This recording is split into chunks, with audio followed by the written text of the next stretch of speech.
As a preteen, it's not unusual to feel alone or out of place. In the 7th grade, I was feeling that way, and several things had brought me to that point. I had a stepsister who had invaded my life and taken my friends of 5 years. Within months, I was turned from Angela into Aisha's sister. I don't blame. I feel that if she hadn't entered my life, I wouldn't have such a strong bond with the friends I have today. As many people, I have problems in the brain. Manic depressive disorder, along with anxiety and a habit of being antisocial.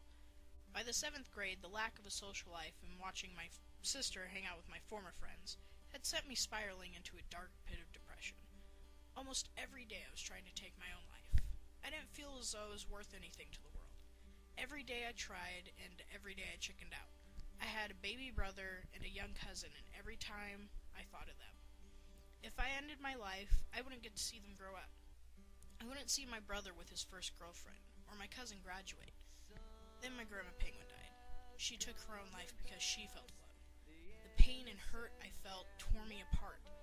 How could she be so selfish? How could she not see the pain she would put us through, or the pain she would put me through? I could never purposely put someone through that. Through that loss, I thought how my mom would cry, and my brother would never really know me. Without realizing it, I had stopped trying to harm myself. Perhaps I was still too wrapped up in my grandmother's passing. Through 8th grade, I still had to compete with my sister, but I had finally found a small niche to fit into. In the 8th grade, I met my best friend and didn't realize it yet. My sister and I went to separate high schools, and I finally had a place of my own. At my school, I broke out from my shell, and by the end of freshman year, I was known all over the school for my bold, exciting, and happy personality. My sister moved out sophomore year, and I never realized how much of a relief it would be.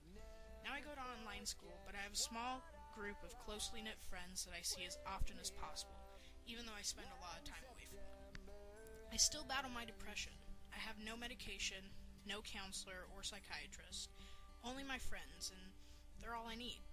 At home, I often start to feel they might forget me the longer I stay with my mom, but every time I return, it's a party. Everyone comes, and everyone is so happy I'm there with them. To quote my friend Catalina, life is so much better